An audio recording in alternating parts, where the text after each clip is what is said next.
back. This is the intake, and I'm Mike. This is Torque Talk. Talk about what I got going on. First, before I get that going on that, keep these guys in your thoughts, please. Glen and Mark, the mediocre model, and Glen from Glen's Models. They both are going through some tough family times, and maybe it'd be nice to drop them an email or something. They're great guys, and they're really going through some tough times. So if you could do that, I'd appreciate it. First, I got my Rat Vega here, my Vega going for the glory days of drag racing group build. So I've got the body ready to go. I'm going to paint everything. There's going to be painted, the bumpers too. It's a drag car, so like a funny car. So that's the route I'm going. It's all sanded and prepped, and these bumpers, if you can see it, if it's focused, these bumpers are sanded rounder, more round, finished off. I don't like them square on the end, so I do that. It's all ready to go. The big thing I did, as you see, I got the whole front end done, but if you can see it, it focuses. I can't get it to focus. Right on the bumper here, I cut the bumper in these two spots, mostly a straight spot that I could find on the bumper, and I pulled it in. So I pulled the bumpers in, so it as you can see here, so it's not sticking out. I'm trying to make it look more like a Camaro bumper from the late '70s, something like that. I don't like these big bumpers, so I thought that'd be a kind of a cool way to tuck it in. It's not puttied yet. I still have to putty a little bit around it and stuff, but I just got it out of the bath. I gave it a bath after I got all the body done, modified. But that's all the modifying I'm going to do, other than the like all the suspension is chrome and everything. I threw all that in the pond, because I don't want to mess with that. I'd just rather paint it silver or what have you, and whatever kind of metal colors and stuff. Because that glue and chrome together is tough. I just want this one to be a fun one. Have a good time with it. Build it out. Get it on the shelf. All right, another thing I wanted to show you, if you ever go to do, oh, my stuff's falling. I kicked my table here. If you ever go to do a rebuilder, some of the things I've been thinking about, talking to you about.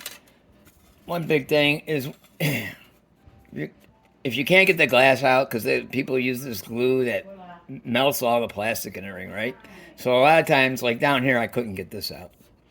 So I actually would cut it with this wheel. I love that wheel. It's amazing. Okay. But anyway, the main thing I wanted to talk to you about is when the glass is glued in there, before you take it out, do a scribe with your blade, with your X-Acto knife, back of your X-Acto knife. Scribe it here so you know where the glass goes when you go to put it back in, and you don't make you don't make a mistake where it's hitting the dashboard or what have you, or hitting the interior bucket.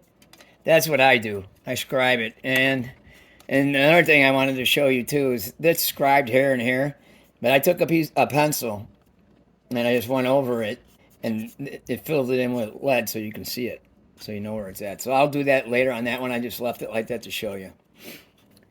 The other big thing is depends on what you're going to do, but all these glue spots you should sand down. They cause a big gap in your build. Wherever you're going to put stuff back in, make sure there's no glue spots under it.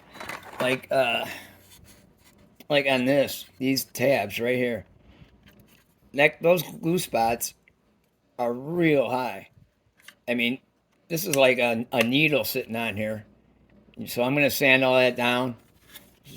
Sand all that down. Where the transmission and the engine mounts in here, it gets real bad. The last one I did that Lincoln, I had to go back in there and take the engine out and grind all this down because the engine would not sit straight. So you got to get that out of there before you go to put it back in. It's not gonna, it just won't, just alleviate some problems. That's what I'm getting at.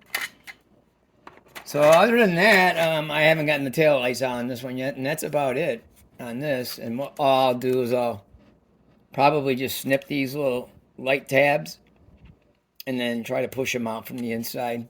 I don't want to pry on this and take a chance of ruining it, but everything's been popping out pretty good on this one, so hopefully it won't give me a problem. And I have a little project bin so things don't get lost. And speaking of getting lost, I have these little solo cups I bought for mixing paint or what have you. You want to keep it while you're working on a car for touch-up or whatever. But I also use them for the small parts on a build. That way they don't get lost too. Those are just some helpful hints. The other thing too is I want to let you know one more thing. Is when you go to, if you want to take these bars out or cut the glass or whatever you want to do, you want to saw it. You don't want to cut it. If you take snips, you take a real risk of shattering it, and it'll just shatter. It'll go whatever direction it wants and just ruin your glass. So I would saw it at the very least. At the very least, use the back of your X-Acto blade and cut through it till you can break it off. All right. Well, that's my big update. I have the Bronco in paint too, so not much to show on that right now. It's all the body parts are in paint and all that. So, all right, y'all take care. Thanks for listening to me. Please keep those two guys in your thoughts. Appreciate it, and have a good day.